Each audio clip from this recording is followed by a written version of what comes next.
As soon as I saw the for sale sign go up, I started to worry about the tree. I realized that, it probably was going to be at risk with the development going up here. Anna Ahrendts has lived in the South Cambie neighborhood for most of her life.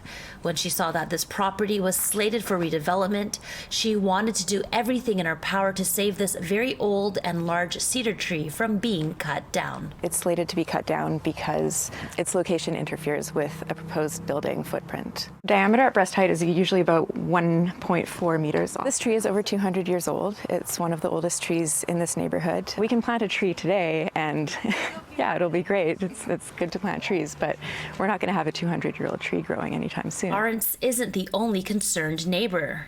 And the idea that it might be cut down as an afterthought because whoever's putting up a building here doesn't care to protect it. Really, I just think it's none of our business to cut it down. The least we can do is minimize the damage that we're leaving on this environment. Vancouver's really lucky. There's not a lot of cities in the world that have trees as old as this.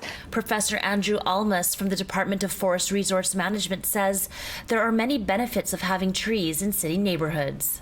And when we remove trees like this, we lose those ecosystem services, and we lose the erosion control, we lose the stormwater management that we have. We would hope that developers do their best to retain these trees rather than just saying this is in the way.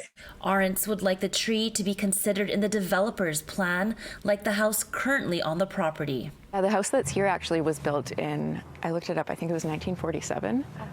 So at that point, this would have been already an old, mature, big tree. So they were able to build around it at that point. Hopefully they could do that again.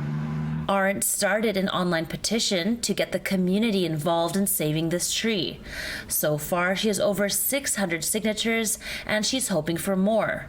Ahrendts believes that her petition will save the tree. In North Vancouver, a year ago, there was another ancient cedar tree that was on the chopping block. In the original plan for this development here on 21st Street and Eastern Avenue in central Lonsdale, this 200-year-old cedar was slated to be cut down.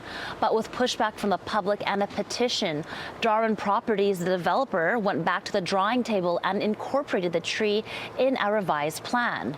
And now the tree is saved. So that's really what we're hoping for here as well. In a statement to City News, the City of Vancouver says multiple iterations have been discussed with the applicant.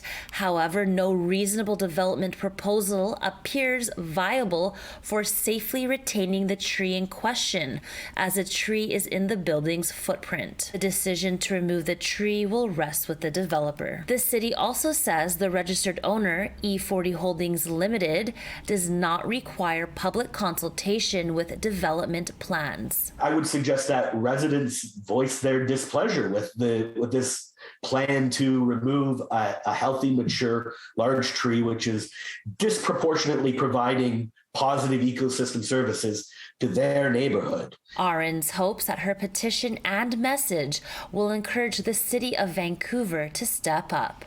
The city puts in place meaningful protections for old growth trees like this one, that developers especially, step up and do better. There's a lot of ways that new buildings can accommodate trees like this and really celebrate them as well. In Vancouver, Angela Bauer, City News.